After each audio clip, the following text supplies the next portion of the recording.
Ico gikorwa cyo kubomora amazu y'impunzi z'abarundi mu ikambi ya Nyarugusu muri Tanzania cyatanguriye ku mutwe wa zone 12 mu kibanza batazira kuri Bata. Inyuma yo gusambura amazu yose ya zone ya 13 mu ndwi iheze, abarundi bari basanzwe baba muri utwo duce babuze ayo bacira nayo bamira, eka bamwe muri bo batanguye no kugurisha amabati yahora ku nzu zabo bakayatanga ku mpunzi z'abakongomani kuko bobo iryo tegeko ritabaraba. Isoko ryacu aho Inyarugusu rimenyesha ko umuryango babomoreye inzu baca bawutegeka kuja kwiyandikisha mu biro vy'umukuru w'ikambi kugira bashigwe ku rutonde ngo bazotaha mu Burundi.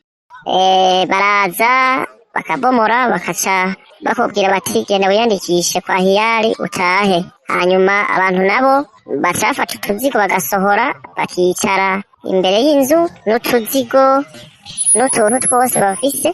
Umukuru w'ikambi ya Nyarugusu uwo bita Manjenje Siasa mwijambo ryiwe yashikirije ryo gutanguza ibikorwa byo gusambura zone ya 12 yamenyesheje impunzi ko azihaye iminsi 7 bazoba bahejeje ico gikorwa kugira baheze bazirungike iyo zaje ziva. Umukuru w'inkambi Manjenje Siasa ntiyahora aboneka, mugabo aje yinyegeje mu igare ya filme avuga ko aje kugurura ibikorwa byo kubomora, avuze ko atanze iminsi 7 bazobaheze kudufuta. Uyo mukuru w'ikambi ya Nyarugusu batazira Manjenje Siasa akaba yamenyesheje impunzi z'abarundi ko leta ya Tanzania yiteguye kubatahana i Burundi mu mahoro, kandi ko ibikoresho vyose babifise harimwo n'imodoka nini z'amabisi zishika ku 100 zizokora ico gikorwa.